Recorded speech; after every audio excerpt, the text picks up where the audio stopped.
Como hacemos todos los días domingo, nosotros tenemos el buen hábito de leer la Biblia. Entonces, hoy le traje un estudio, podría decirse, donde usted va a leer bastante la Biblia, donde usted va a tener que aprender de alguna manera a nadar en la palabra de Dios. Es muy importante que usted nade en la palabra, escudriñe la palabra, conozca versículos y usted se meta, porque es muy importante que usted subraye su Biblia, escriba la Biblia. Yo tengo mi Biblia, acá tengo marcadas palabras muy precisas del Señor y tengo el hábito de colocarle, cuando es muy fuerte de parte de Dios, le coloco hasta la fecha y en el lugar que me la dio, porque para mí esto vendría a ser un registro de viaje, ¿no? Porque nosotros viajamos con el Señor y hay cosas que el Señor nos habla y ahí anotamos, escribimos, y es muy importante que usted tenga su Biblia y que usted la empiece a escribir la Biblia. No, la verdad es que Dios no se enoja si usted le escribe la Biblia, al contrario, Dios se pone contento porque dice, me tiene en cuenta. Pero hay personas que tienen la Biblia que todavía ni el aire le sacaron. La cuidan tanto que está ahí, miren, intacta. Pero usted sabe que a Dios le gusta que usted escudriñe la palabra. Yo entiendo que estamos en un tiempo de tecnología y también me gustaría que usted empiece a subrayar su teléfono, subraye su tablet, a ver si después le va a gustar. ¿Entienden? Entonces la palabra sí usted la puede subrayar, puede acotar, puede escribir, porque mañana usted quiere predicar y yo tengo bosquejo en la Biblia. Porque hay pasajes que yo lo voy anotando, lo voy escribiendo en la Biblia y un pequeño punto y algunos principios, algunas cositas, y cuando me di cuenta que hay un bosquejo acá dentro de la Biblia. Entonces, cuando usted aprende todas esas cositas, son los secretos de los predicadores, ¿no? De los viejos predicadores, no de ahora, ¿no? Entonces, los viejos predicadores dicen, uno predica con la Biblia, me decía un hombre, ¿no? Un día le agarré la Biblia y tenía más anotaciones en esa Biblia que los bosquejos míos. Esto acá por la tapa tiene escrito. Entonces él siempre decía, no, un buen predicador no usa bosquejos, usa solamente la Biblia. Y acá tenía anotado por todos los rincones. Y está bien, es lindo. Yo me tomé esa costumbre y también anoto bastante en mi Biblia. Tengo, esta sería la Biblia dominguera o la social. Porque la mía es una Scofield, tapita roja, que hace 26 años gana conmigo, y esa la tengo escrita y la tengo manchada. Tiene hasta poner la Matías, una vuelta me tiró un plato de truco con salsa arriba de la Biblia. Matías era chiquito, me manoteó el plato ahí, cayó justo arriba de la Biblia porque estaba leyendo la Biblia arriba de la mesa. Entonces ahí están los videos de Matías. Entonces tiene todas esas cositas lindas. La Biblia tiene eso. Que usted mañana va a recordar cosas lindas de lo que usted escribió, lo que Dios le habló. Pero eso no le quita que vaya cambiando la Biblia. Yo tengo varias versiones de la Biblia, pero la hijita esa para mí es muy importante. Muy bien, vamos a la palabra de Dios.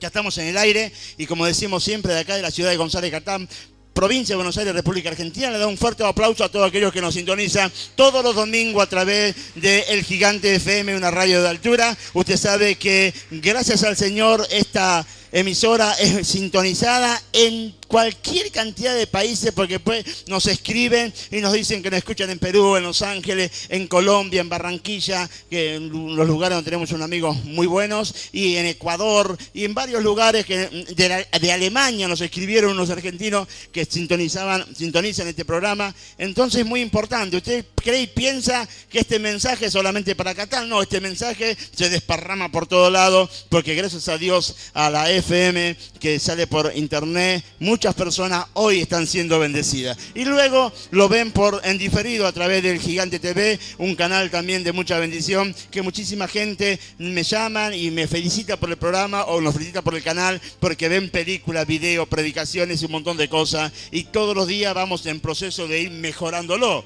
Que nosotros arrancamos con estas ideas o con estos proyectos y estamos ahí continuamente trabajando y modificando, cambiando, hasta que encontremos bien lo que realmente queremos llegar a tener. Por eso es una bendición, voy a recalcar, que usted pueda ser parte del Gigante, porque somos una iglesia, un ministerio que no nos conformamos con lo que tenemos, sino que siempre anhelamos mucho más en el Señor. Usted sabe que hoy, mientras preparaba este mensaje al mediodía, pensaba bastante sobre las fortalezas espirituales que se forman en las personas. Y usted sabe que es un tema que es muy leído, muy hablado, muy predicado, muy enseñado, y hay Usted va a la librería y va a encontrar montañas de libros que te hablan sobre fortaleza, te hablan cómo derribar la fortaleza, cómo edificar una buena fortaleza, un montón de cosas, y están buenos, la literatura es buena. Pero yo empecé a buscar en la palabra de Dios, y en la palabra de Dios encontré muchas cosas muy interesantes, que yo quisiera que en esta noche juntos podamos leer, entender, comprender y llevarlo a la práctica. Yo le puse como título de este mensaje: derribando o edificando fortaleza. El texto central sería en 2 de Reyes, capítulo 23, del 1 al 7. Y la palabra del Señor dice de esta manera: Entonces el rey mandó reunir con él a todos los ancianos de Judá y de Jerusalén, y subió el rey a la casa de Jehová con todos los varones de Judá y con todos los moradores de Jerusalén, con los sacerdotes y profetas y con todo el pueblo, desde el más chico hasta el más grande. Y leyó, oyéndolo ellos, todas las palabras del libro del pacto que había sido hallado en la casa de Jehová. Y poniéndose el rey en pie junto a la columna, hizo pacto delante de Jehová, de que iría en pos de Jehová y guardaría sus mandamientos, sus testimonios y sus estatutos con todo el corazón y con toda el alma, y que cumpliría las palabras del pacto que estaban escritas en aquel libro. Y todo el pueblo confirmó el pacto. Entonces mandó el rey al sumo sacerdote Hilcías, a los sacerdotes de segundo orden y a los guardianes de la puerta, que sacasen del templo de Jehová todos los utensilios que había sido hecho para Baal, para cera y para todo el ejército de los cielos. Y los quemó fuera de Jerusalén en el campo del Cedrón, e hizo llevar la ceniza de ellos a Betel.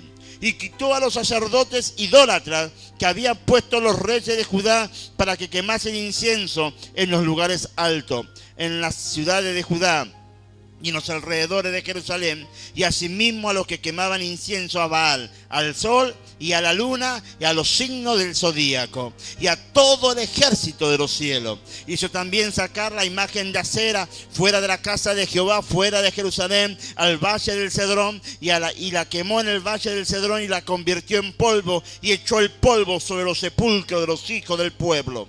Además, derribó los lugares de prostitución idolátrica que estaban en la casa de Jehová, en los cuales tejían las mujeres tiendas para la diosa Acera. El pueblo de Israel por mucho tiempo vivió sometido a un reinado de pecado, donde la idolatría había ocupado el lugar de adoración que le correspondía a Dios. Por mucho tiempo una nación se volcó a adorar toda clase de ídolos en el lugar sagrado, que era el templo de Jerusalén. Todo lo que relata este rey, lo que aconteció con este rey, ocurría dentro del templo de Jerusalén. Un templo edificado para adorar a Dios, un templo edificado y consagrado para Dios, de repente se convierte en una cueva de idolatría, donde aquellos que decían ser sacerdotes eran solamente hechiceros, brujos, que hacían todo lo contrario a la voluntad de Dios. Por mucho tiempo esta nación se volcó a adorar toda clase de ídolos en el lugar sagrado, que era el templo de Jerusalén, que era el lugar donde el hombre y la mujer de Dios entendía que la presencia de Dios se manifestaba. Un templo construido pura y exclusivamente para adorar a Dios. Un templo que cuando lo consagraron, dice la historia, que hubo muchísimo sacrificio, mucha adoración, fue algo pomposo, y dice el texto que de repente la gloria de Dios llenó el templo. Algo impresionante. Pero pasaron los años y hubo un degeneramiento en la parte, podría decir, en los líderes espirituales. Empezó a haber un degeneramiento que llegó a convertir la casa que había sido consagrada para Dios en una verdadera cueva de idolatría. Esta situación de rebeldía llevó a toda una nación a ser saqueada, masacrada, esclavizada, castigada por haberse dejado seducir por el pecado de idolatría y superstición. Cuando usted empieza a ver o a leer esta historia, usted empieza a sorprenderse, y uno puede llegar a decir: ¿cómo es posible que un lugar donde la gloria de Dios descendió y miles de personas vieron la manifestación de Dios sobre ese templo, de la noche a la mañana se convierta en un lugar de adoración idolátrica, donde el pecado se amontonaba, donde los sacerdotes, que eran verdaderos hombres de las tinieblas, estaban ministrando. Hay cosas que parecen muchas veces algo inconcebible. Hay cosas que uno dice, ¿cómo puede ser posible que este hombre y esta mujer, que yo lo vi caminar con Dios, lo vi andar con Dios, lo vi ser respaldado por Dios, de repente descendió tan a lo profundo? Yo conozco personas que fueron personas que a mí me guiaron cuando empezamos el camino del Señor. Yo conozco personas que se congregaban conmigo en la misma iglesia y luego terminó abriendo un templo umbanda, haciendo PAI. Y uno dice, ¿cómo se entiende esto? ¿Cómo puede ser posible personas que han visto la manifestación de Dios caer tan bajo? Y usted sabe que este pueblo, el pueblo de Jerusalén, el pueblo de Israel, estaba en esa situación. Ellos conocían la historia, ellos sabían la manifestación de Dios, ellos sabían cómo Dios los sacó de Egipto, ellos sabían cómo Dios se manifestaba, ellos sabían cómo Dios se movía a través de los profetas y de un montón de acontecimientos, veían la provisión de Dios de manera sobrenatural, pero de repente el templo que era para adorar a Dios se convierte en un lugar donde el pecado afloraba por todos lados. Hace un tiempito atrás estábamos en una reunión de pastores, estábamos conversando y estaba el pastor Pablo Deiros. A él no le gusta que le digan apóstol. Él es un hombre, un teólogo, pero de alto vuelo, y nos estaba contando una experiencia. Dice que él fue a México y entonces fue a la ciudad de Juárez, y donde hay una gran catedral. Y dice que cuando él estaba ahí, él dice, quiero conocer esa catedral, porque sabía lo que ocurría en esa catedral. Entonces dice que cuando él llega a ese lugar, dice que había la plaza frente a la catedral, y alrededor de la plaza dice que había ciertos brujos que estaban ahí. Entonces les preguntaba a la gente que quería pasar a la catedral a dónde iba y qué iba a hacer. Entonces cuando lo ve al pastor Pablo Deiros, le pregunta a dónde va y dice, no, quiero conocer la catedral. ¿Y usted quién es? Soy turista. Es verdad, es argentino, está en México, es turista. Y tenía la cámara, saca fotos, las cosas, y dice que lo dejan pasar.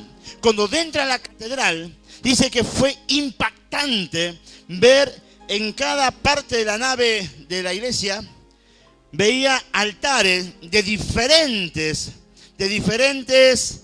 santos demonios, y veía a los brujos, a los chamanes, cómo levitaban. Dice, yo me quedé sorprendido porque fue la primera vez que veía a una persona elevarse del suelo, haciendo todos los conjuros mágicos y adorando a esa idolatría. Y al final de la nave estaba el cura. Al final de la nave estaba el cura dando su misa. Pero adelante de la nave había un montón de personas que decían adorar a un santo que en realidad eran demonios. Usted tiene que entender que México es una de las ciudades más azotadas por la idolatría. Días pasados, una alcaldesa de, no recuerdo, de Monterrey, públicamente decretó la ciudad de Monterrey para Jesucristo. Hoy esa alcaldesa, hay miles de personas que están orando para cuidarla y hay miles y miles que la quieren matar. Porque ella públicamente, a través de la televisión, dijo, Monterrey la consagro para nuestro Señor Jesucristo, y se corta toda mal. Un acto profético impresionante de esta mujer. Pero se metió en la cueva del lobo y le está rompiendo los dientes al lobo. Porque hay que tener los pantalones bien puestos para proclamar a Cristo como Señor y Salvador de una ciudad. En lugares donde muchas veces personas que dicen, no,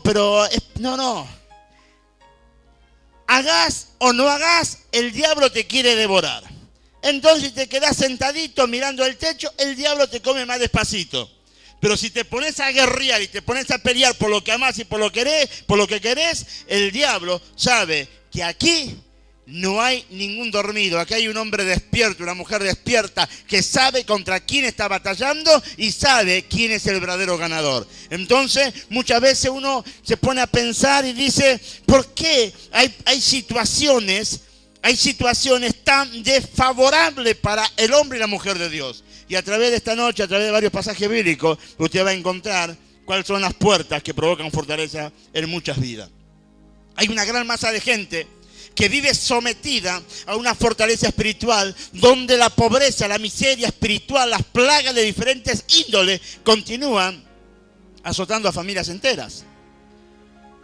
Y estoy hablando de personas que usted dice, ¿cómo puede ser esta persona? Tiene un oficio bárbaro. Es, no sé, póngale el rubro que usted quiera, plomero, gasista, yesista, albañil, mecánico. Tiene una capacidad impresionante. ¿Y por qué no puede salir adelante económicamente? ¿Qué está pasando? ¿Qué está ocurriendo? Tiene trabajo hasta la coronilla, pero todo lo que le entra por un bolsillo parece que lo tiene descosido y se le va para afuera. Y estoy hablando de personas cristianas. No estoy hablando de personas que no conocen al Señor. Estoy hablando de personas que adoran a Dios, que confían en Dios, que aman a Dios, pero algo está sucediendo, algo ha formado una fortaleza en alguna parte de tu vida o de alguna parte de la vida de esas personas que no le permite disfrutar la prosperidad de su esfuerzo. Lo más terrible en esta gran masa de gente, que hay muchísimos cristianos evangélicos que están pasando eso. Muchísimos cristianos evangélicos que no pueden encontrar la vuelta al ovillo. Y dice, ¿cómo puedo salir de este problema financiero? ¿Por qué? ¿Qué está pasando? Esta noche usted lo va a aprender. Hay personas que a pesar de su devoción por Dios, no pueden marcar la diferencia con el resto de la gente. Muchos, consciente o inconscientemente, han formado fortalezas espirituales, repitiendo el error del pueblo bíblico, sosteniendo fortalezas que impiden que la bendición de Dios llegue como un renuevo fresco. Si usted se pone a hacer memoria ahora, le puedo asegurar que usted va a decir, sí, yo conozco una persona que tiene una capacidad, es tan buena persona, es una persona excelente, trabajadora, esforzada, pero no puede sacar la cabeza del pozo. Se levanta todos los días temprano, va, trabaja, hace hora extra y siempre su condición es la misma. Seguramente que en este momento usted estará pensando en alguna clase de esas personas. Y usted sabe que lamentablemente dentro de las iglesias hay muchas personas que viven así. Aman a Dios, confiesan a Dios, sirven a Dios, están involucrados hasta en el trabajo de la obra del Señor. Pero hay algo que todavía lo está frenando económicamente, lo está frenando, que no pueden ver la provisión de Dios como usted anhela en su corazón. ¿Cómo se forma una fortaleza espiritual en contra de las bendiciones de Dios? Primera de Corintios 11:14 dice, y no es maravilla, dice, no es maravilla, porque el mismo Satanás se disfraza como ángel de luz. Y no es maravilla, porque el mismo Satanás se disfraza como ángel de luz. Cuando permito que el diablo disfrazado de ángel de luz se infiltre en nuestra vida, formando malos hábitos y luego una dependencia de ese mal hábito, es ahí donde uno comienza a formar una fortaleza espiritual. Y una fortaleza espiritual es lo que te priva de recibir bendición de parte de Dios. Por ejemplo, un hábito que te puede llegar a formar el diablo. Yo solamente me congrego los días domingos. Es el día del Señor y es el día donde yo vengo a adorar a Dios. Bíblicamente está bien, la Biblia dice que el domingo es el día del Señor, nos reunimos y celebramos y bendecimos el nombre del Señor. Entonces quiere decir que como bíblicamente el domingo es el día del Señor, los demás días no son días del Señor. Entonces los demás días yo no tengo tiempo para el Señor. Los demás días yo no le doy mucha bolilla al Señor, porque el Señor viene solamente el día domingo. No sé si entiende lo que quiero decir. Satanás, el enemigo de nuestras almas, siempre te va a decir, el domingo es el mejor día para ir a la iglesia. Y no es así. El mejor día para venir a adorar el nombre del Señor es cuando uno tiene una necesidad espiritual, tiene un hambre, una necesidad de confesar el nombre de Dios, una necesidad de bendecir el nombre del Señor, una necesidad de servir al Señor. Entonces, cuando uno empieza a experimentar eso, se da cuenta que verdaderamente todos los días yo necesito tener comunión con Dios, necesito alabar su nombre, necesito consagrarme a Él, necesito escuchar una palabra de fe. Y escuche bien esto, que esto le va a doler. Diga conmigo, esto me va a doler. Y necesito todos los días ofrendar a Dios. ¿Por qué le digo esto? Porque hay personas que el día miércoles no ofrendan, se la guardan ofrenda para el día domingo. O el día sábado no ofrendan, se guardan ofrenda para el día domingo. ¿Entiende lo que quiero decir? Creemos y pensamos que la ofrenda más importante es la día del domingo. Y la ofrenda más importante es cuando vos lo sentís en tu corazón. Entonces, cuando uno quiere romper maldiciones financieras, la única forma de romper maldiciones financieras es sembrando. Y entonces, cuando usted aprende a sembrar abundantemente, usted va a aprender a cosechar abundantemente. ¿Qué le quiero decir con abundancia? No estoy hablando de cantidad, te hablo de semilla. Si yo tengo un granjero que abrió un surco y en ese surco tiré una sola semilla, ¿cuántas plantas le van a crecer? Una sola. Pero si un granjero abrió un surco y tiró 2, 3, 4, 5 semillas, le van a salir 3, 4, 5 semillas, plantas conforme a la semilla que tiró. Cuando uno aprende a congregarse y venir a la casa del Señor, cuando hay reunión, cuando hay actividad, uno aprende a tirar semilla en el surco donde usted va a levantar una cosecha en el tiempo y en el momento de Dios. Pero muchas veces esa parte no la entendemos. Muchas veces uno cree y piensa que lo más importante es el día domingo. Y no, lo más importante no es solamente el día domingo. Lo más importante es el día donde vos tenés que congregarte para celebrar y bendecir el nombre del Señor. ¿Por qué las iglesias el día domingo están llenas? Miércoles, sábado están semivacías. ¿Usted no se puso a pensar eso? ¿Por qué ocurre eso? Porque Satanás, disfrazado como ángel de luz, él te dice, el domingo es el día más especial. El domingo tenés que bañarte y ponerte traje. El miércoles, no importa, no te bañé. Y si va, no hay problema, lo importante es el domingo. El sábado dice, no, el sábado no, porque está muy cerquita el domingo. Guardá todo del sábado y volcalo el domingo.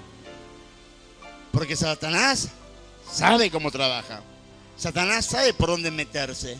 Y yo te pregunto, si justamente el día miércoles el Señor tenía una palabra para tu vida, una bendición para tu vida, y vos no viniste, el que la casó es el que estaba al lado tuyo. No sé si captan lo que quiero decir. Muchas veces uno piensa y cree que viniendo solamente el día domingo, a mí me alcanza. Yo te digo, comé una vez a la semana. A ver si te alcanza. A mí me da de comer una vez por semana y te como la silla, la pata de la mesa, no sé. Me convierto, no sé, en termita. Claro, con la palabra de Dios, con la administración y la consagración a Dios, pasa lo mismo. Tenemos que romper ese mal hábito que el enemigo sembró encubiertamente, diciéndote que el día más importante es el domingo y los demás días no es importante. Acá porque el domingo predica Mengano, el domingo canta Sultano, el domingo entonces. Pero el miércoles ¿quién predica? ¿Quién predica otro Sultano? Canta otro Mengano, pero adoramos al mismo Dios. El Señor está presente, su gloria está presente. El Señor sana el domingo y sana el miércoles, sana el sábado. El Señor te bendice el domingo, te bendice el miércoles, te bendice el sábado. El Señor te bendice en la célula. El Señor te bendice en esas reuniones que vos tenés en tu casa, hogares de paz, en la célula. Pero muchas veces uno piensa y cree que estoy haciendo bien las cosas. Pero cuando uno va a la palabra, uno encuentra este pequeño detalle, porque el mismo Satanás se disfraza como ángel de luz, y cuando permito que el diablo disfrazado de ángel de luz se infiltra en nuestras vidas formando malos hábitos, y luego una dependencia de ese mal hábito, es ahí cuando nosotros empezamos a hacer una fortaleza, y nos empezamos a privar de un montón de bendición que Dios tiene preparado para nosotros. Lo más común y aparentemente inofensivo, escuche esto, lo más común y aparentemente inofensivo que forma fortalezas en las vidas de las personas que te privan de una bendición económica es el juego de azar. Lotería en sus diferentes formas, sorteos en el colegio, en la fábrica, en la panadería, en la carnicería, en el bingo, la quinela oficial, porque esa es la buena, o la clandestina. Muchas veces hay personas, inclusive hay cristianos, que interpretan, y son bíblicos, son bien bíblicos los atorrantes, con el dulce amor. Dice, pero si el sorteo está en la Biblia, ¿a dónde? En el capítulo de Hechos, cuando eligieron a Matías, dice que echaron suerte sobre Matías. Y es verdad, lo dice la Biblia. Pero vayamos al contexto. Cuando lo eligen a Matías como sucesor de Judas, ¿el Espíritu Santo ya estaba en la tierra? ¿Ya había llegado el Espíritu Santo? No había llegado. Entonces había una costumbre hebrea donde ellos sacaban el urín y el turín, unas piedritas, movían ahí, y entonces ellos entendían que Dios favorecía ese método, que era bíblico, que era establecido y era una costumbre, porque todavía el Espíritu Santo no había descendido. Entonces muchos se agarran de eso. Pero luego cuando descendió el Espíritu Santo, el que te guía a toda verdad y a todo conocimiento ya es el Espíritu Santo. Entonces las piedritas a un costado. Pero hoy muchos, para seguir aportando al juego de azar, dice, pero si la Biblia dice de la suerte, entonces vamos a lo que dice la suerte. Donde uno depende de la suerte, el diccionario dice esto, suerte, del latín sortis, encadenamientos, ¿de qué dice? De suceso. Entonces diga conmigo, ataduras. Cuando uno entra en esa área de la suerte, uno en realidad termina atado. Tiene un encadenamiento y eso se lo voy a mostrar. Fíjese, eso nos aclara, fíjese, dijimos que suerte de latín sorti, encadenamiento de suceso, ataduras, ¿ya no? Eso nos aclara el motivo de los jugadores compulsivos. ¿Cuántos conocen algún jugador compulsivo? Aquellos, viste, que se juegan hasta la dentadura. Te quedaste sin nada, sacaron la dentadura y la apostaron, porque necesitan jugar algo. ¿Viste? Son jugadores compulsivos. Dice, eso nos aclara el motivo de los jugadores compulsivos, no pueden vivir sin jugar, están atados a la suerte o juego de azar. Por ese motivo, no razonan con claridad en el momento de jugar. Y acá me tiene que ayudar algún quinelero. Les doy un ejemplo simple. Un hombre o mujer todos los días apuesta $1. ¿Ya no? Por 30 días, ¿cuándo sería? 30 pesos. A 3 quinelas o 3 loterías por día, serían 90 pesos. Multiplicado por 12 meses, serían 1080 pesos. Estamos así, ¿no? Porque hay 3 loterías. ¿Cómo miran para abajo? Mirá, una santidad tiene. A ver, Sergio, ¿cuál fue la que jugaste vos? ¿Cuál jugabas vos? No, la tómbola. Claro, porque vos imaginate, hay 3 loterías, jugás, entonces al año vos ya gastaste 1080 pesos. Cuando sacás la quinela, sacás en una lotería y con mucha suerte del diablo podés invocar una vez al mes, ¿que no? ¿Cuánto ganó si apostaste $1? 70 gana, ¿no? ¿Eh? Se te cayó el número. Bueno, no, perfecto. ¿Cuánto ganó? 70. ¿Cuánto perdió? 20. Porque son 90 pesos al mes. Sacaste una vez al mes, te pagaron 70, ya vas perdiendo 20 pesos al mes. Multiplicado por 12, al año perdiste 240 pesos. ¿Estás encadenado? ¿Estás embotado? ¿O qué está pasando? ¿Que no te das cuenta que siempre vas en desfalco? Si yo agarro esa plata y todos los días la meto dentro de una alcancía, a fin de año tengo 1080 pesos, gané plata y no perdí plata. Pero en cambio el quinelero, aquel que es un jugador ya, viste, atado por todos los rincones, necesita. ¿Por qué? Porque ¿qué dice? No, va a decir hoy no le juego y sale. Lo vengo siguiendo hace 5 meses. Va a hacer cosas que justo hoy sale. Entonces sigue jugando. Entonces se juega la leche del nene, el pan de la casa, se juega la tarjeta sube, cualquier cosa. Claro, un día la señora busca las bombachas y no las tiene, las jugó también. Claro, porque se juegan cualquier cosa. Yo conozco gente jugadora que usted no se imagina lo que ha jugado. Ni se imagina. Un día la señora fue a cocinar y no tenía la cocina. Cualquier cosa. Cualquier cosa. Estuvimos en Mar del Plata un tiempito atrás y nos contaban la historia del hotel que está ahí cerca del casino. Había un guía turístico ahí, parecía. De esa ventana se tiró uno que perdió la empresa. De aquella ventana se tiró el otro que perdió la casa. Claro, jugadores compulsivos están atados y entonces juegan cualquier cosa. Y no se dan cuenta que van en pérdida. Sí. Apostó la mujer y perdió. Zafó. Después se había casado. Ocurre, claro. Fíjese a lo que uno llega, ¿no? Porque es un espíritu. Es un espíritu.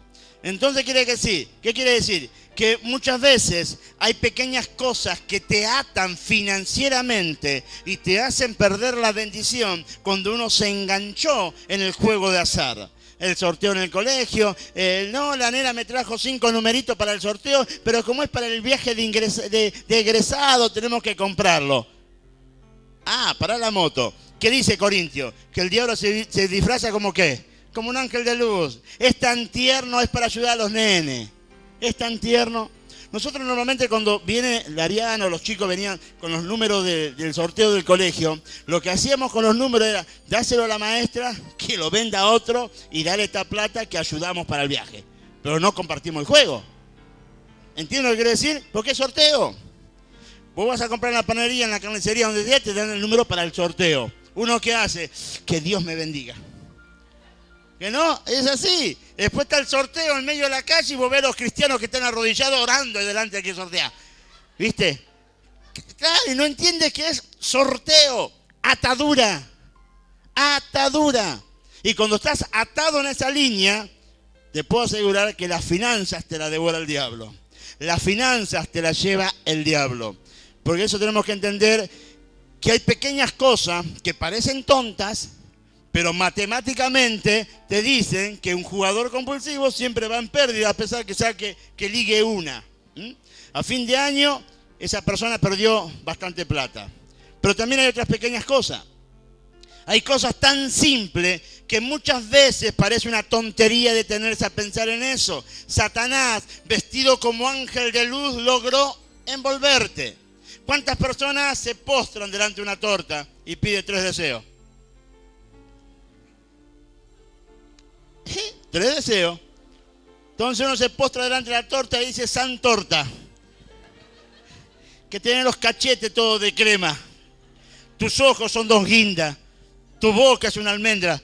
Claro, y uno se postra delante de la torta y le empieza a pedir 3 deseos. Te puedo asegurar que la torta no te va a contestar, exceptuando que el pastelero te esté escuchando y te responde el pastelero, pero la torta es imposible. Pero hay gente que toma el tiempo y piensa. Yo he estado en cumpleaños evangélico que encima piensan, están ahí. Ay, tengo que pedir bien los deseos. Te da ganas de pegar un chilo en la nuca. Claro, porque muchas veces uno no entiende que ahí estamos entrando en la parte que Satanás te quiere llevar. Dulcemente, acariciándote el lomo, te mete bajo su manto. Y aquel que está bajo el manto de las tinieblas no puede aprovechar el manto de la bendición. Es algo simple. O cuando en forma inocente tiene una moneda en la fuente del deseo.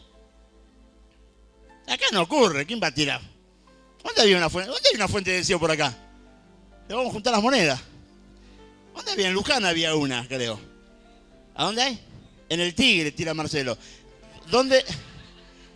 Claro, ¿viste? Porque te veas tan esa, ¿viste? Vos tirás la moneda, por atrás viene uno juntándote la moneda. ¿Viste? ¿Qué fuente del deseo?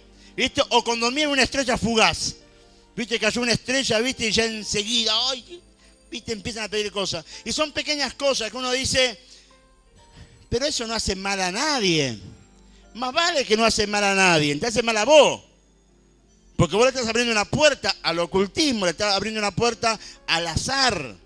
Y cuando uno le empieza a abrir la puerta al azar, empieza a quedar atado. ¿Cuántos papás le enseñan a sus hijos pedirle un regalo a los Reyes Magos o a Papá Noel?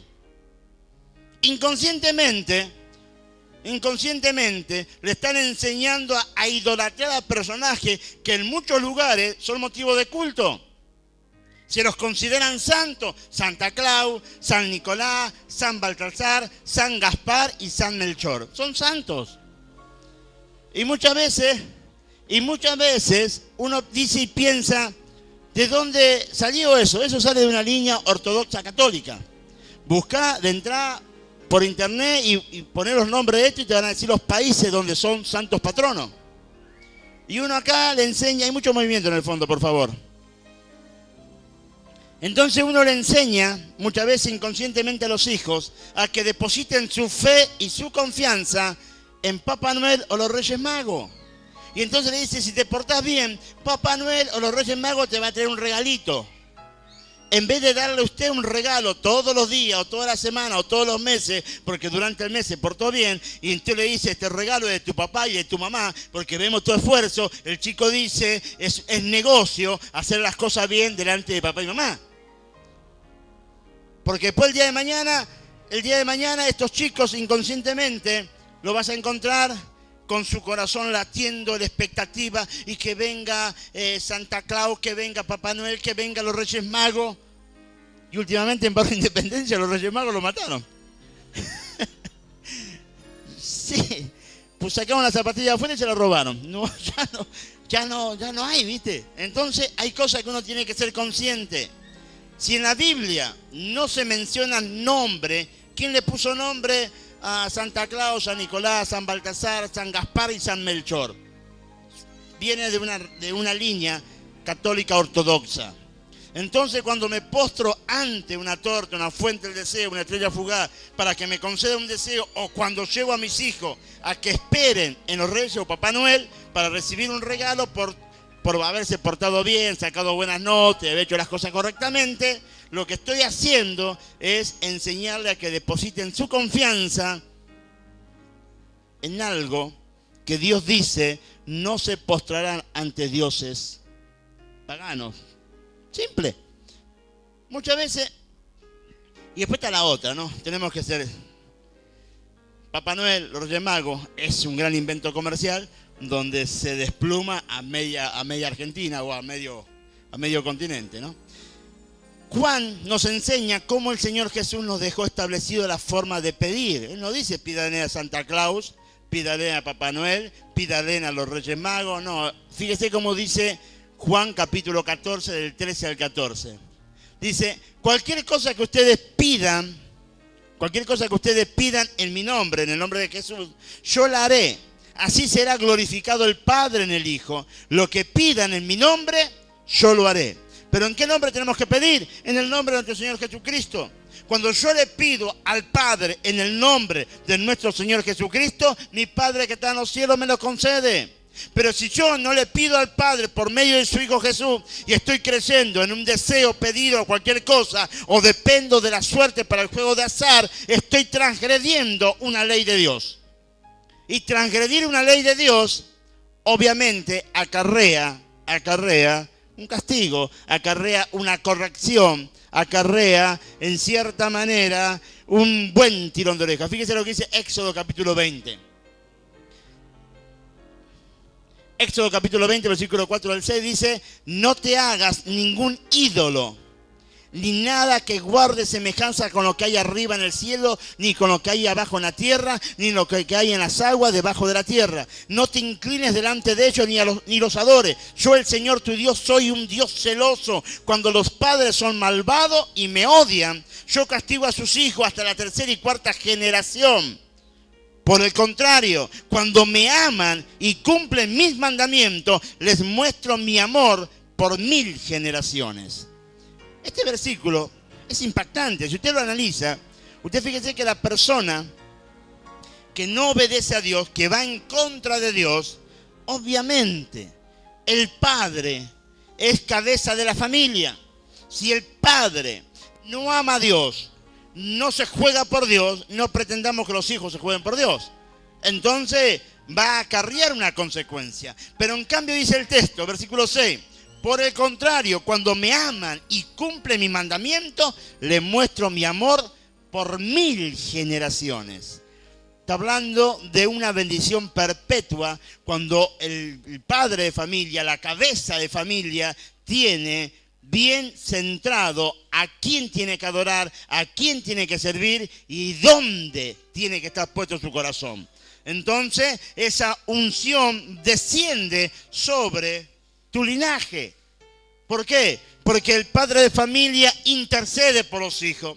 El padre de familia, a pesar de todo, intercede por la familia, intercede por sus seres queridos, y en algún momento Dios va a cumplir y va a obrar conforme el pedido de su corazón. ¿Por qué? Porque está arriba, de ahí desciende. ¿Entiende lo que quiero decir? Por eso tenemos que tener mucho cuidado realmente a quién estamos adorando, dónde nos estamos postrando, o a quién tenemos como referencia. 1 Corintios 20 dice, 1 Corintios 10, versículo 20 al 21. Me voy apurando porque los minutos pasan.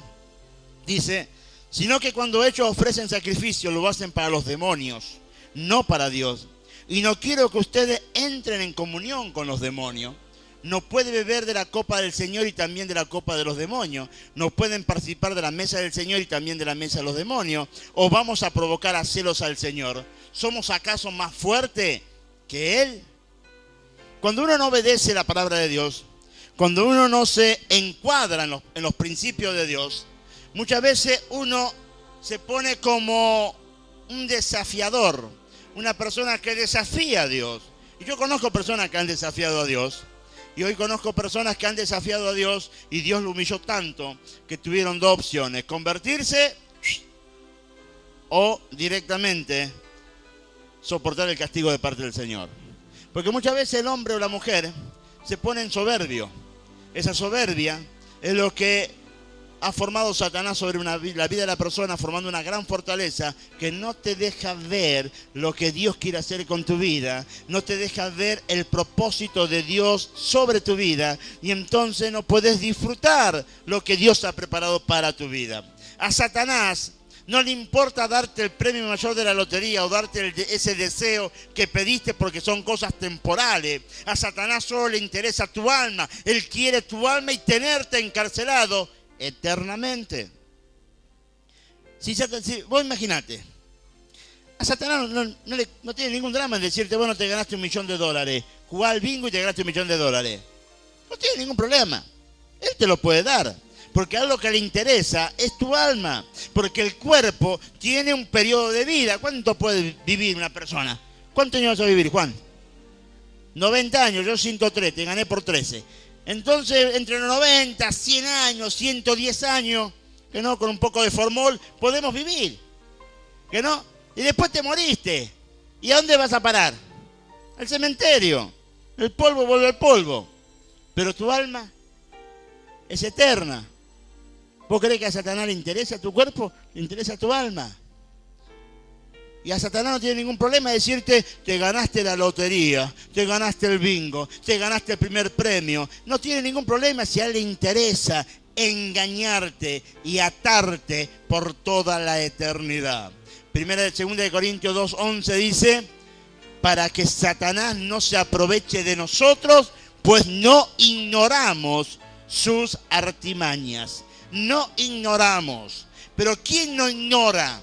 La persona que entiende verdaderamente que el Espíritu Santo siempre me va a guiar a toda verdad y a todo conocimiento. Cuando yo aplico la palabra a mi vida, la palabra del Señor me guía para no ser engañado por Satanás. Y podríamos hablar toda la noche de engaños de Satanás sobre los cristianos. Que el cristiano dice, no, pero esto es parte de Dios, ¿eh? Ojo el piojo, pero ese sería otro mensaje. Otro punto donde Satanás aprovecha y hace una buena fortaleza. Magia blanca o magia negra. Total, no es para pintar, dijo uno, ¿viste? Una de las más absurdas mentiras del diablo es hacerte creer que la magia blanca es la buena y la magia negra es la mala. Una vuelta viene una persona y me dice, sí, porque yo practicaba la magia, pero practicaba la magia blanca, ¿eh? Esa es buena. ¿Viste? Y dice, no, porque la mala es la negra. Eso tiene que cuidado con el que practica magia negra. Ojo, el piojo, que ese es bravo. Pero el que practica magia blanca, ¿viste? Esa es la buena. Ese te cura el empacho, la pata de cabra. Esa es la buena. Ojo, el piojo. Fíjate lo que dice acá. Una de las más absurdas mentiras del diablo es hacerte creer que la magia blanca es la buena y la magia negra es la mala. Es lo mismo si pienso que si tomo un vaso de cianuro, me mata. Y si tomo todos los días 2 gotas de cianuro, no me va a matar. El vaso me mata instantáneamente. Las 2 gotas de cianuro me va matando progresivamente. Pero el final es muerte. Hay otra palabra bíblica que equivale a la palabra magia, que es encantamientos. Magia es un término general aplicable a todo lo que está relacionado con la adivinación, con la brujería, con el tarot, lectura de la carta, de la borra de café, del té y tantas otras cosas. Cuando uno habla de magia, habla de encantamiento y eso involucra toda esta parte. Deuteronomio capítulo 18 dice de esta manera: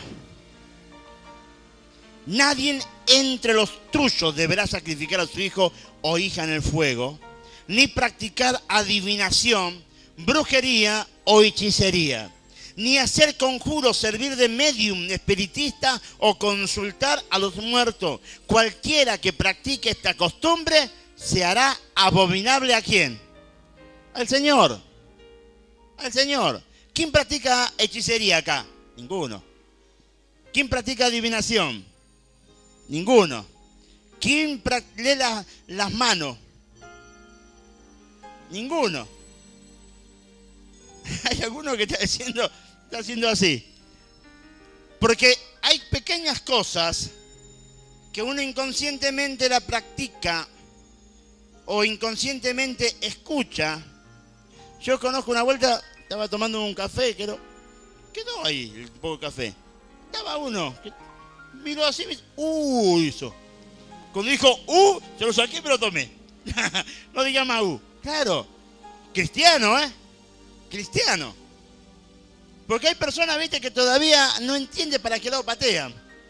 Y piensan, viste, que hay cosas que no te hacen nada. Satanás no juega. Satanás no juega a hacerse el diablo, es diablo. Satanás no juega a intentar, él quiere matarte. Por eso la palabra dice que nosotros no podemos ignorar las artimañas del enemigo. ¿Qué pasa con los que viven dependiendo de la astrología? Horóscopo, signo del zodíaco, predecir el futuro en sus variables formas, pirámide, péndulo, angelología y otras cositas más. Hay un montón de cositas que hoy es grande. Iba por un montón, pero digo, no, se van a dormir temprano. Entonces, pero hay un montón de imágenes que yo tengo, de signos, de diferentes signos que el cristiano lo utiliza y no sabe a lo que pertenece y no sabe cuál es su raíz. Y uno lo usa y gloriosamente lo usa y no se da cuenta que eso está pactado o simboliza o es un llamador. ¿Entiendo lo que quiero decir? Después ese sería otro mensaje. Entonces, ¿qué pasa con los que viven dependiendo de la astrología? Segunda de Reyes, capítulo 23, versículo 5. Voy rápido, porque yo sé que a las 10 se le acaban en canto. Segunda de Reyes, capítulo 23, versículo 5 dice: también destituyó a los sacerdotes idólatras que los reyes de Judá habían nombrado para quemar incienso en los altares paganos, tanto en la ciudad de Judá como en Jerusalén, los cuales quemaban incienso a Baal, al sol, a la luna, al zodíaco y a todos los astros del cielo. Usted sabe que hay un montón de cristianos que todavía siguen jorobando con el horóscopo. Hay cristianos que todavía te preguntan: ¿de qué signo sos? Ah, con razón tu carácter. ¿Qué carácter podrido? Es el signo con el que querés. Ustedes siguen atados a eso y no se dan cuenta que eso es idolatría, que Dios lo condena. Hay personas que todavía siguen pensando cómo, a ver, el diario, ¿quién tiene un diario? ¿Viste? Y cuando te cuenta están leyendo el zodíaco, están leyendo el horóscopo. Hay personas que no se dan cuenta que eso es una atadura, que eso a Dios no le agrada y que Dios condena el horóscopo, el zodíaco. Hay gente que todavía le permiten a sus hijos que sigan jugando con los, ¿cómo era? ¿Llaman eso? No, sí, no, pero ¿cómo se llaman los caballeros de qué? ¿De qué? Cuando vos analizás esos dibujitos, tenés toda una adivinación tremenda por ahí. Tenés un montón de idolatría, tenés un montón de atadura. Y hay papás que todavía le compran la remerita, los juguetitos, los figuritas y lo tienen 5 horas sentados mirando los caballeros del zodíaco. Entonces hay cosas que uno tiene que entender, que no es que soy fanático. Ojo, yo no soy fanático, tampoco soy religioso, yo solamente leo la Biblia. Y la Biblia me advierte estas cosas. Dice que el sol, la luna, el zodíaco y todos los astros del cielo que adoraban. Y hay cositas que muchas veces uno tiene que tener muy en cuenta. El profeta Isaías dice algo tremendo. Él dice: los muchos consejos te han fatigado. Que se presenten tus astrólogos, los que observan las estrellas, los que hacen predicciones mes a mes, que te salven de lo que viene sobre ti. Tremendo. El loco este de Isaías, cuando se enojaba. Pero vos fíjate que es tremendo lo que dice. Versículo 14, míralos, son como la paja y el fuego los consumirá. Ni a sí mismos pueden salvarse del poder de las llamas. Aquí no hay brasas para calentarse ni fuego para sentarse ante él. Esos son para ti los hechiceros, con quienes te has ejercitado y los que han negociado de tu juventud. Cada uno sigue en su error. No habrá quien pueda salvarle o salvarte. Muchas veces hay pequeñas cosas que usted va a tener que empezar a analizar. Usted va a tener que empezar a partir de ahora a orar a Dios, a entender bien el consejo de la palabra de Dios, para no cometer algunos errores que pueden llegar a provocar fortaleza sobre su vida. Y acá viene una que seguramente a más de uno le va a chiflar el moño. Fíjese, yo lo hago rápido porque es mucho material. Dice: ¿los tatuajes pueden formar una fortaleza? Los tatuajes pueden formar una fortaleza. Esa es la pregunta, ¿no? Levítico 19 al 28 dice: no se hagan heridas en el cuerpo por causa de los muertos, ni tatuajes en la piel. Yo soy el Señor. Y acá tenemos que hilar fino. Cuando habla de tatuaje, está hablando de idolatría. Porque usted, ¿para qué se hace un tatuaje? ¿Para esconderlo o para mostrarlo? Para mostrarlo. Uno se hace un tatuaje para mostrarlo, para hacer ¿viste? Y vos pones el nombre de algunas personas que ya fallecieron, o pones, ¿viste?, una imagen, una idolatría, un santo, un montón de cosas. Un tatuaje, yo he visto últimamente tatuaje de todos los calibres y me sorprende. No en afuera, de adentro de la iglesia. Y yo entiendo que muchos lo hacen por ignorancia. Por eso la palabra viene para advertirte. Si ya lo tenés, bueno, ya lo tenés. Pero no te hagas otro. Porque la palabra de Dios aconseja, la palabra de Dios es clara. No se hagan heridas en el cuerpo por causa de los muertos, ni tatuajes en la piel. Yo soy el Señor. Yo soy el Señor, dice. Y es una advertencia. Eso lo llevamos a la parte clínica o médica. Los tatuajes acarrean un montón de problemas. Pero en lo espiritual, lo que Dios está diciendo, no sean idólatras. No sean idólatras. Porque cuando uno se hace un tatuaje es para idolatrar algo. Idolatrás a tu hijo, idolatrás a tu pareja, idolatrás un equipo de fútbol, idolatrás una imagen, idolatrás una relación, idolatrás una fecha. Cuando uno se hace un tatuaje es para idolatrar algo. ¿Entienden lo que quiero decirle? Y la Biblia aconseja, no se hagan tatuaje. Si ya lo tenés, bueno, ya está. Pero si no lo tenés, no te lo haga. El consejo bíblico, no te lo haga. Te lo hiciste en ignorancia, Dios te perdona. Pero si lo haces ya sabiendo, ojo el piojo, yo no quiero estar en tu zapato. Éxodo 24 dice, no te hagas ningún ídolo ni nada que guarden semejanza con los que hay arriba en el cielo, ni con lo que hay abajo en la tierra, ni con lo que hay en las aguas debajo de la tierra. Está diciendo, no te hagas absolutamente nada. Todo lo que te haga es idolatría. Una vuelta una persona me preguntó, pastor, no fue acá, fue en otra iglesia. Creo que he ido a predicar. Me dice, pastor, ¿yo podría hacerme un tatuaje del Padre, el Hijo y el Espíritu Santo? Lo quiero tener marcado en mi piel. Tenía que meter un nasillazo. ¿Viste? Lo quiero tener marcado en mi piel. Entonces le tuve que explicar Levítico, le tuve que enseñar. Y gracias a Dios, aquel muchacho me dice, gracias pastor, porque la verdad lo iba a hacer igual, pero gracias a Dios que usted vino y me lo pudo explicar. Porque muchas veces no es problema de que te lo hagas, muchas veces el problema de aquel que no supo enseñar o no te supo advertir. Ahora yo te lo advierto. Ahora si vos te lo querés hacer, hacelo, no hay ningún problema. Hacételo, total, eso voy Dios. Yo ya cumplí con mi tarea, advertirte lo que el consejo de Dios dice, no se hagan tatuajes. Este último punto que ahora vamos a tocar, ya lo quiero terminar, para mí es el más importante. Este pasaje bíblico que vamos a leer es un pasaje muy conocido, pero muy poco meditado en la profundidad y mucho menos llevado a la práctica. Y al no interpretar este pasaje y mucho menos practicarlo o desarrollarlo en nuestra vida, vamos a formando una fortaleza espiritual que nos priva de disfrutar muchas bendiciones de Dios. 1 Samuel 15, 23. Ya estamos terminando. Si los músicos pueden subir. 1 Samuel 15, 23. Dice de esta manera, porque como pecado de adivinación es la rebelión, y como ídolos e idolatría la obstinación. Por cuanto tú desechaste la palabra de Jehová, Él también te ha desechado para que no seas rey. ¿Que no? Usted fíjese que dice adivinación es la rebelión. Fíjese, tiene una línea que dice, porque como pecado de adivinación es la rebelión. Y fíjese que lo que Dios dice de la adivinación, ahí en Deuteronomio 18:14 dice, las naciones cuyo territorio vas a poseer consultan a hechicero y adivino, pero a ti el Señor tu Dios no te ha permitido hacer nada de eso.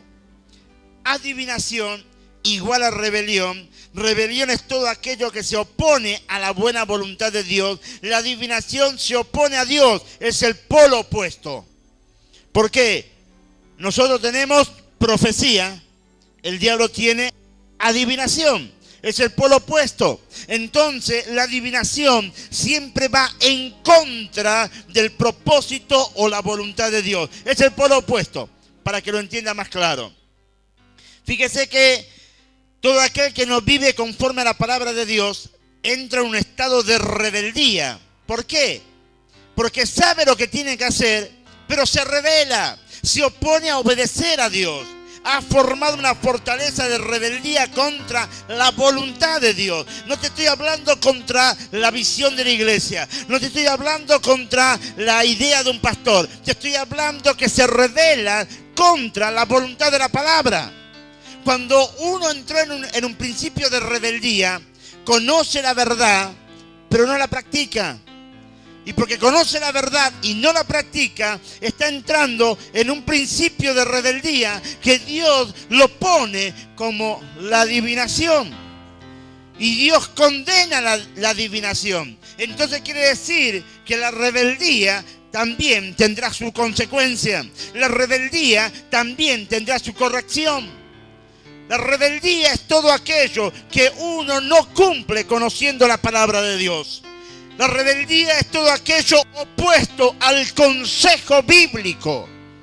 No, te voy a recalcar, no te hablo de la visión de la iglesia, no te hablo de la visión ministerial de la iglesia, no te hablo de una orden ministerial, te estoy hablando de obedecer simplemente lo que la palabra de Dios te enseña. Conociendo la verdad y no obedeciendo la verdad, entré en un principio de rebeldía que Dios lo encasilla como adivinación. Y la adivinación es condenada por Dios. Ha formado una fortaleza de rebeldía contra la buena voluntad de Dios, privándose de todas las bendiciones que Dios ya ha preparado para tu vida. La rebeldía solamente te aleja de lo que Dios tenía preparado para ti. Todos los que estamos acá, en algún momento hemos pasado por un estado de rebeldía. Yo lo he pasado. Yo me he enojado con mi pastor, he discutido con mi pastor, y entré en un principio de rebeldía. Estaba enojado. Hasta que mi pastor me llamó, me habló, me administró, me enseñó y me hizo entender el buen consejo de la palabra. Porque todos estamos propensos a eso. ¿Quién no se rebeló contra Dios? ¿Quién no se enojó contra Dios? Ahora dígame, nadie. Porque nadie se enoja con Dios. Pero cuando vos te enojas en obedecer la palabra de Dios, te estás enojando con Dios. Porque ¿quién se atreve a decir estoy enojado con vos, Dios? Nadie. Pero cuando vos no obedeces la palabra, el consejo de Dios, directamente te estás rebelando contra Dios. Obstinación, dice, fíjese también el versículo ese. Dice, y como ídolos e idolatría en la obstinación. La obstinación está encuadrado como ídolos e idolatría. Éxodo 20 dice, no te hagas ningún ídolo, ni nada que guarden semejanza con lo que hay arriba en el cielo, ni con lo que hay abajo en la tierra, ni con lo que hay en las aguas debajo de la tierra. No te inclines delante de ellos ni los adores. Yo, el Señor tu Dios, soy un Dios celoso. Cuando los padres son malvados y me odian, yo castigo a sus hijos hasta la tercera y cuarta generación. Usted fíjese que está hablando de obstinación igual que la idolatría. Y aquí, agárrate, Catalina. ¿Qué es la obstinación? Diga conmigo, ser caprichoso. Ser caprichoso y hacer un Dios de tus caprichos es una fortaleza. Es una fortaleza que no solo obstruye la bendición de Dios, sino que destruye lo que te rodea. La obstinación es capricho. Cuando un padre y una madre dejan que sus hijos sean caprichosos, lo están condenando. Cuando un padre y una madre dejan que los hijos sean caprichosos, están permitiendo que esos hijos sean condenados. El padre y la madre está para derribar todo capricho en la vida de sus hijos por amor. Pero ¿qué pasa cuando hay un padre o una madre caprichosa? ¿Quién lo corrige? ¿Usted no conoce algún padre o alguna madre caprichosa? Cuando te encaprichás, sabés que parada acá te va a caer una viga en la cabeza, pero está encaprichada, que me caiga la viga. Y te va a caer la viga, porque te encaprichás. Luego, ¿qué pasa? Vos decís, ¿por qué no puedo ser feliz en mi familia? Por los caprichos. ¿Por qué no puedo tener una buena relación con mi papá? Dicen los hijos, por tus caprichos. ¿Por qué no puedo crecer ministerialmente? Por tus caprichos. No, acá se tiene que hacer como yo digo porque tengo 40 años de evangélico y antes se hacía así. Si antes se hacía así, ¿por qué no te quedaste en otra iglesia? Simple. Cuando uno se mueve en caprichos, uno se está privando de las bendiciones de Dios. Uno se está privando de las bendiciones de Dios. Un hermano me decía un tiempo atrás, cuando yo estuve en el punto 2, pasé al punto 1 y del punto 1 me mandaron para acá. Me decían, qué rápido que vos te olvidás de los diferentes puntos. Y le digo, porque si yo no me olvido, cuando estaba en el 2, cuando yo pasé al 1, digo, si yo no me olvido del 2 y me meto el chip del 1, no puedo trabajar. Y cuando del 1 me vine para acá, digo, si yo no me saco el chip del 1, acá no podía trabajar. Entonces uno tiene que empezar a entender que yo no puedo pretender que mis caprichos frustren los buenos propósitos de Dios sobre nuestras vidas. Hay hombres y mujeres que ya tendrían que estar pastoreando y no pastorean por sus caprichos, porque tienen metido una obsesión. El modelo es este. Si el modelo es este para vos, andá a un lugar, abrí una obra, empezá a pastorear y que Dios te bendiga. Pero hay tantos hombres y mujeres caprichosos que quieren mantener una ideología ministerial en un lado donde Dios puso otro modelo. Y a mí me duele cuando veo hombres y mujeres con una capacidad, con un potencial de Dios, y por un mero capricho, están viendo pasar el tren. Están viendo pasar el tren. Y lo más lindo es que en ese tren va otra persona manejándolo. ¿Por qué? Por un capricho. El capricho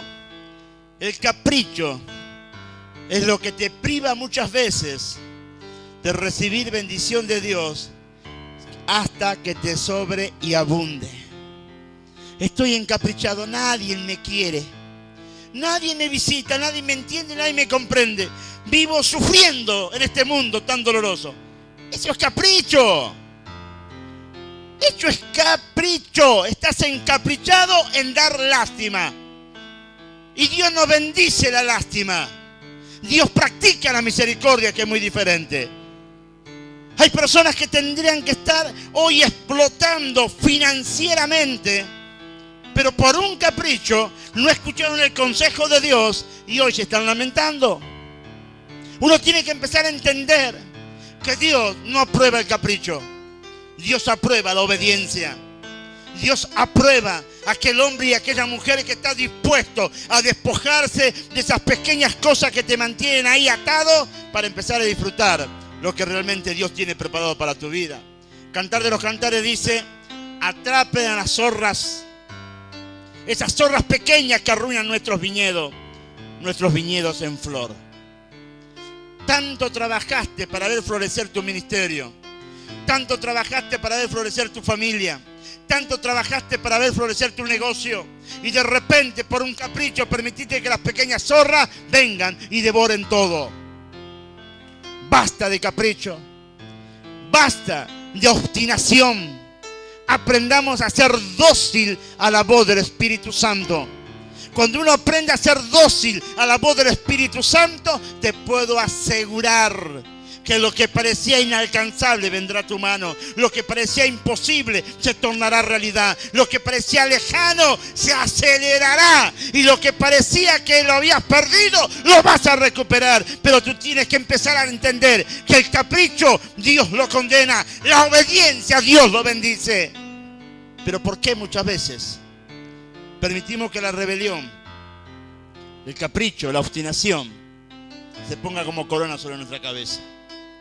¿Por qué muchas veces permitimos que Satanás nos engañe diciendo: está bien lo que haces, acá nadie te entiende, están 400 equivocados, vos solo tenés razón? Te dejás engañar por el enemigo. Por eso en esta noche tú tienes que entender que hay un principio de bendición sobre tu vida. Hoy lo que quise mostrarte son esas pequeñas cosas que detienen las bendiciones de Dios.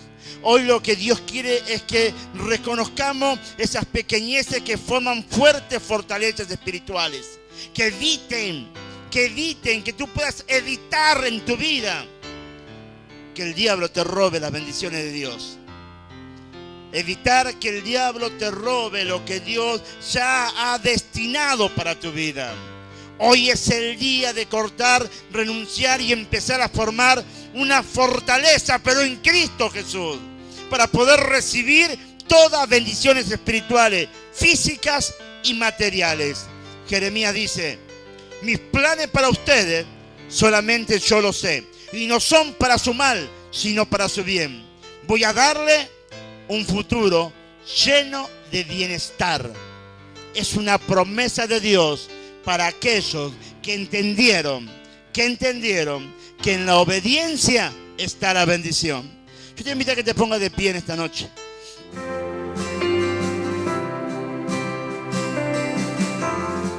Usted acaba de ver un mensaje del pastor Ramón Dorado del Ministerio Internacional El Gigante es Jesucristo.